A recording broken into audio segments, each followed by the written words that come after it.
What's going on, guys? Welcome on back to Second and Short, and after the long wait over the weekend, we have returned for another Monday episode. Honestly, I don't know how people are able to just keep it all in and make it until Monday when the new episode comes out. I just get too jittery and hyped up.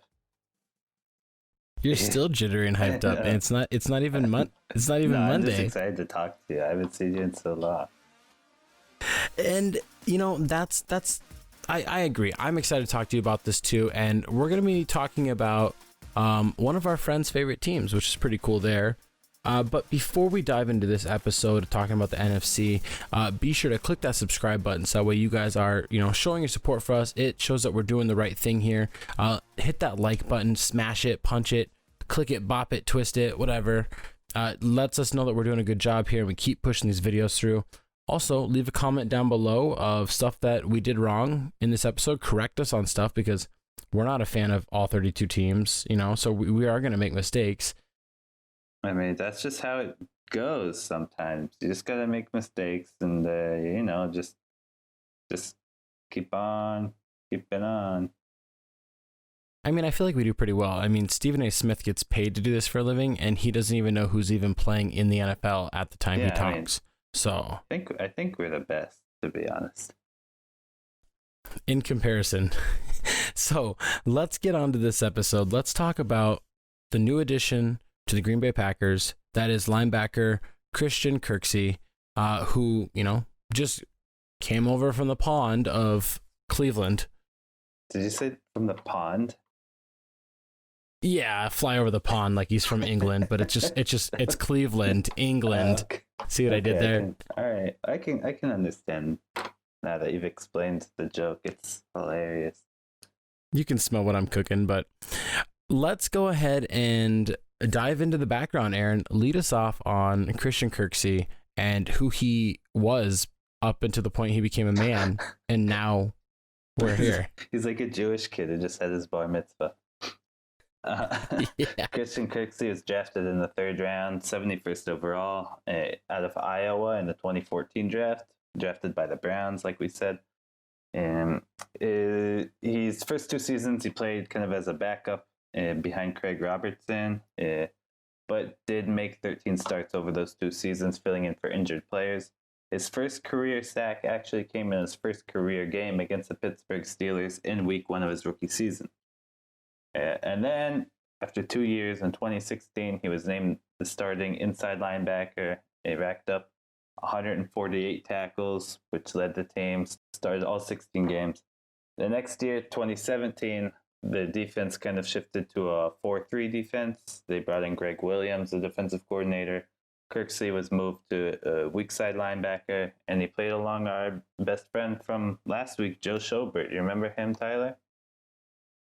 I mean, yeah, we just talked about how when the Browns moved to a 4-3, they were able to just play really well as a linebacking core because Joe Schobert, who we talked about last week to the Jags, moved to middle linebacker, which allowed Kirksey to kind of move to a more natural outside linebacker position to kind of be that guy that can just be an athlete and just doesn't have to control the defense anymore and can let Schobert do that.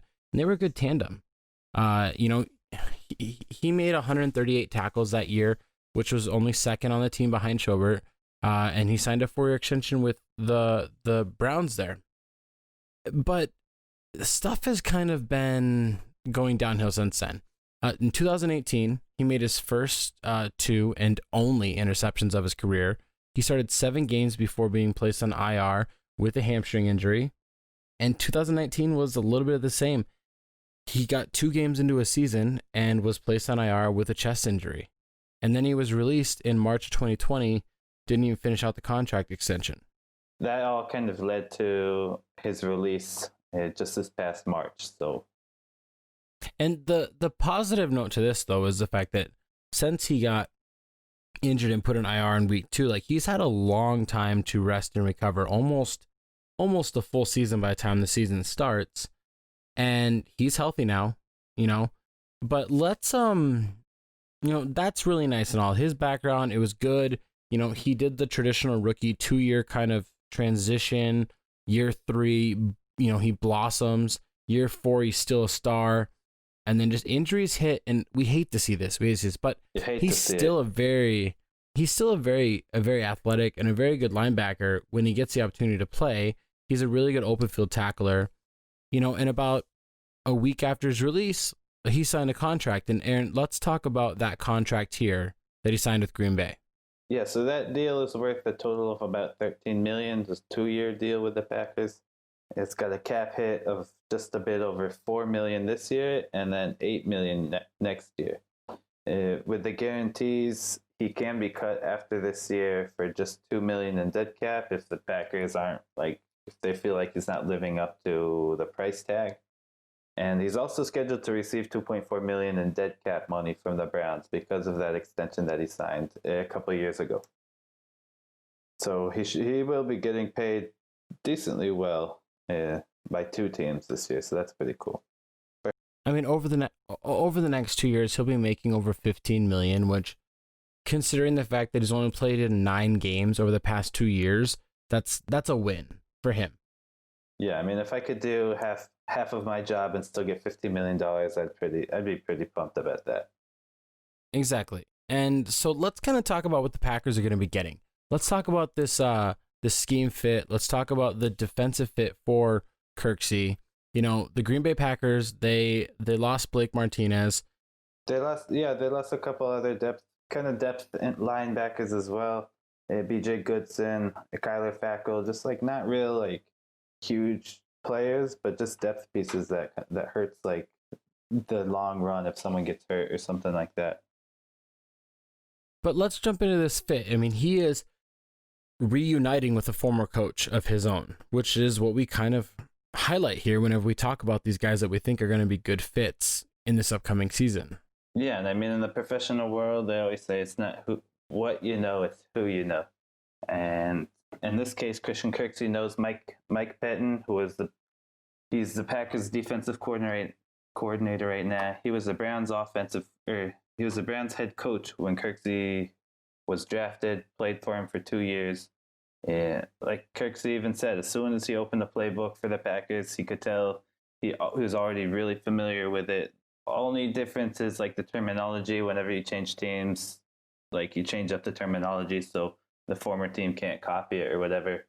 And this is something that I think is really important, especially this offseason, since the virus has kind of limited how much contact, how much practice teams can have. They just announced we're not going to have any preseason games. So I think it's really important that you have someone, especially in that linebacker position, who's already familiar with the defense and can come in and be that leader in the defensive part of the field.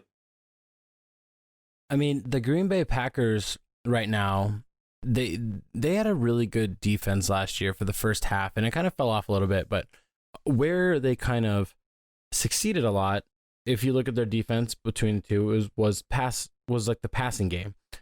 They were 14th in passing yards allowed, only they were 5th in passing touchdowns allowed. But where they struggle with is rushing yards allowed. They were 23rd in the league. They were 21st in rushing touchdowns allowed.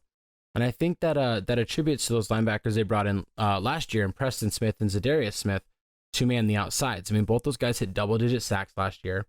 And it kind of showed that Blake Martinez was it's not like he was losing a step or changing, but something wasn't working for him last year. And I think Kirksey is brought in to play in the middle there to help stop this run game from running all over. Not to be punny or whatever I'm being or whatever for you English majors out there that love our show. The Green Bay Packers get ran over a lot, and in a division where they have to deal with, a newly drafted Nick Chubb and a young David Montgomery, as well as Dalvin Cook, they've got to be able to stop this run as well as get to the quarterback on the edges. If you can establish that in a 3-4, if your linebackers can completely control a game, you're going to be better off. I mean, that's obvious. If your team plays well, you do well. But I'm just saying that's the level they got to fix. Yeah. Now, Kirksey is very, very aggressive. Yeah, this is a guy who he comes in and he plays with a lot of energy. And And Mike Pettin talked about that before, that he's the guy that just, because of his attitude and how he carries himself on the field, it rubs off on his teammates. And you can see when they're playing, you can see his teammates kind of feeding off that energy that he gives off as well. He's not like super explosive. He's not a huge flashy playmaker, but his instincts and his athleticism allow him to be in the right place at the right time to make the play. And that's kind of how he racked up a lot of his tackles in the run game in Cleveland. Just being able to read the play, where it's going to go, and being there to make the stop on the running back. He's not, despite not being an outside linebacker, he's not an edge rusher, but he is good enough on blitzes to be able to throw off blockers, put pressure on the quarterback. He's got a few sacks to his name throughout his career. And he's also, another area he's really good at is on screen passes. And you can see him time and time again come up, be able to read the screen pass and be able to make that stop right as the ball carrier catches the ball, and he's able to snuff that out right when the play starts. I mean, that's instincts right there. And like, that's something that you can't teach. Like, you can teach a guy how to play in a formation, how to properly like line up and do, technique of tackling, but like, you can't teach natural instincts of just like, I mean, he has a nose for the ball carrier instead of nose for the ball, is like, I'd say for receiver, but he just, if you're going to hold that ball out in the flats, and you're going to try and take it towards the sideline, like he's going to be there. He's got really good speed of tracking sideline to sideline within those hash marks. He can just move very fluid. And what might be his biggest weakness is coverage. And that's an area where like the Green Bay Packers have some really good young cornerbacks. They got some decent safeties. And if he can improve his man coverage skills, that will help him out. I mean, no disrespect to anybody, but the tight ends in the NFC North aren't dominant. I mean, obviously we have some guys that are going to be up and coming. I mean, TJ Hawkinson is there, and obviously Irv Smith Jr.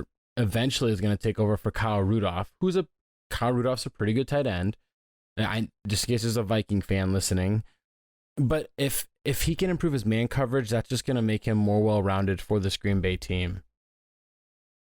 Yeah, I mean, I think if they really want to have success with him there, they're going to have to find him a partner at the other inside linebacker position who's better in coverage. I mean, that's kind of how it works on a lot of teams. I mean, just as an example, with my Titans, they have Rashaan Evans, who's a monster against the run, racks up tackles against the run, and then Jayon Brown is great in coverage. So a lot of teams have like one inside linebacker who is like Christian Kirksey, better against the run, and then the other one is better against the pass.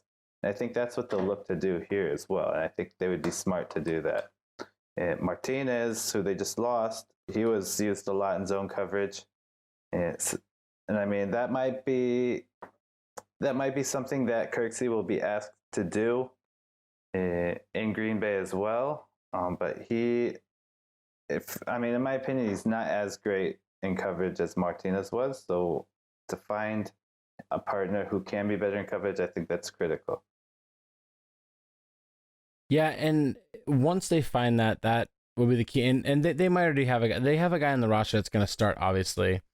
And it'll be interesting to see which guy wins that job. I think 3 of the 4 linebacking spots in Green Bay are kind of set. And that 4th position, I was going to say, would be determined in preseason. But with no preseason, it's really, like, there's not going to be any camp battles. There's not going to be any preseason battles. Like, teams are just going to be taking dart throws and going, I think this is the guy that's the most game ready.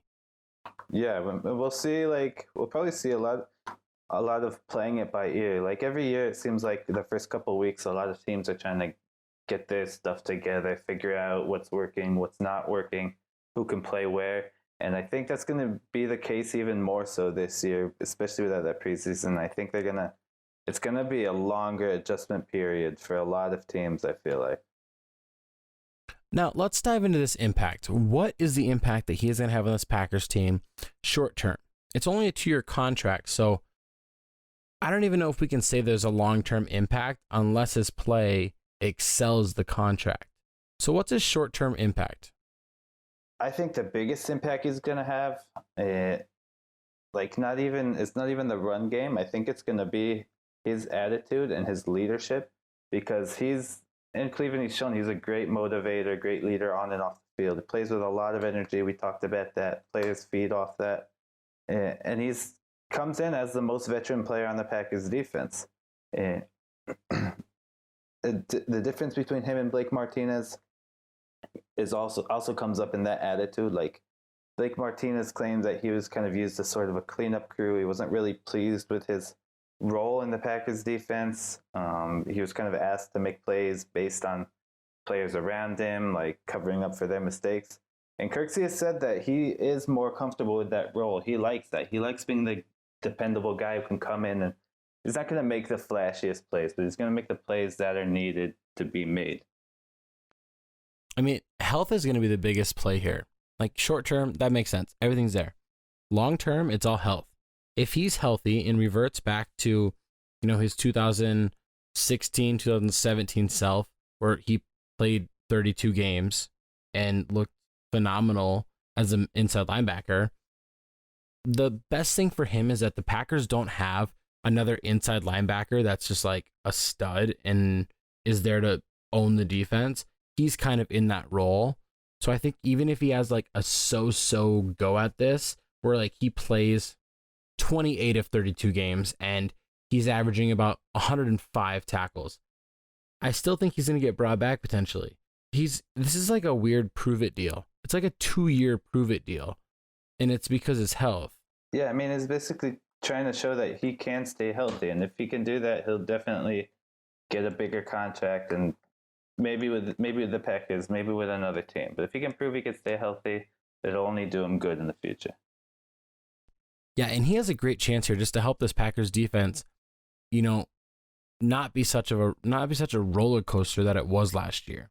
If the Packers can kind of just like keep like even keel from like their first 4 games last year and just kind of coast through that defense will go from 15th up to top 10.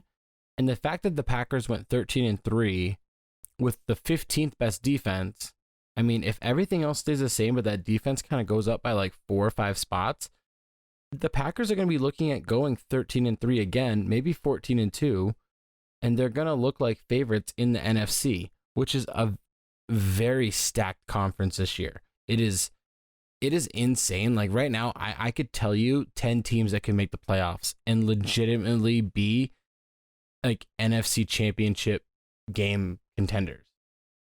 Yeah, NFC is looking strong. If the Packers if they want to get back to the NFC championship game and even past that, they're going to have to make some improvements on defense. They looked so strong at the beginning of the year, and then they kind of teetered off in terms of defense. So I think that's kind of what they're looking to improve this year. Well, the move here is their biggest weakness was the San Francisco 49ers last year, who just kind of owned the Packers. And it's because the 49ers know how to run the ball very well, and they'll do it right down your throat. And Kirksey is here to track those running backs sideline to sideline, move back and forth, and just kind of keep this defense in place. Let the pass rushers get where they need to go, and just don't let teams run on you. If the Packers with Kirksey can improve this rushing defense average into the top 16, they're going to be set for a deep run. And with that, let's move into predictions. So lead us off. Give us some predictions or ask me some questions. I'm gonna let you take the handle or the steering wheel. Roll switching up here. Switch up the roles. All right. Well, let me ask you, do you think over or under 120 combined tackles for Kirksey? This is all going to determine health. I think if he plays in 14 games, starts 14 games, he'll go over. Anything, if he's less than 14 games, he'll be under. But I can see him averaging 9 to 10 tackles a game. All right. What about sacks? He's never been a real big sack guy. Do you see him going over or under? Let's go 4 sacks on the season. I'm gonna go under. I think he's gonna hit 3 sacks. Before you even said over under, I was sitting at 3 sacks. So I think he'll be under that this year. I mean, 125 tackles, 3 sacks, maybe 1 interception. Like over under for interceptions, you couldn't even ask me there. It's maybe 1, and it's just gonna be like a coverage interception type thing. Yeah. Because everybody else is, he's gonna be playing zone, and he's gonna just sneak 1. It'll be like a tip ball thing. I feel like I completely agree with you. What's a bold prediction that you could have for this year, like for him? Well, I don't even know if this is considered bold, but I do feel pretty confident in saying that he'll be named captain by the end of the year, just with his veteran knowledge and just how he's carried himself throughout his career up to now. I think it's a pretty given that he's going to be named captain by the end of the year. Yeah, I think I like that one, and I think here's another one too for you. I think this Green Bay Packers defense, not saying only because of him. I mean, they did add Adrian Amos, and obviously they just have a pretty good defense. But I think that their rushing yards allowed per game is gonna drop by at least 15 yards, and their average is gonna drop by at least 0.2 yards per rush. Which is small movements, but I mean, a guy like Kirksey, who is just a very instinctual tackler, and he plays the heavy instincts on the field no matter what. A guy like that is going to prevent you from allowing a lot of rushing yards. Yeah, I also like how you made up that word instinctual just now. Thank you. If anybody doesn't know, I make up a lot of words, and I misspell a lot of words too, which my co-host likes to keep a document of all the words I've misspelled in my lifetime. Yeah, but we love him anyways. And that is going to do it for us here on Second and Short.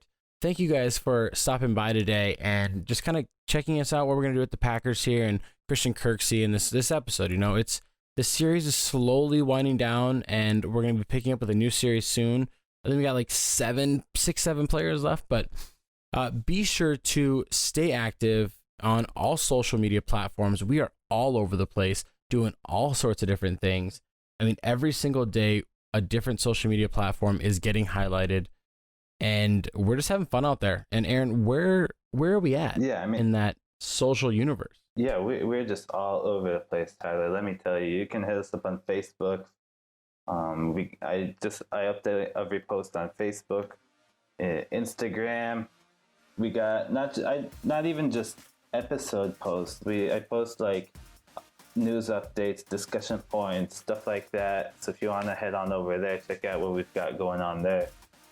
Twitter, I know you're getting stuff done on Twitter, polls and everything. And every Friday is a new poll on Twitter. Yeah, so hit us up there, and just wherever you want, feel free to DM us. Hit us up with comments. I know comments really help us out with like the algorithms and stuff like that. Helps us get the name out there. So, and then feel free to email us if you have any questions, comments, funny pictures. All right, thanks for listening, guys. Have a great night. My back is sweaty.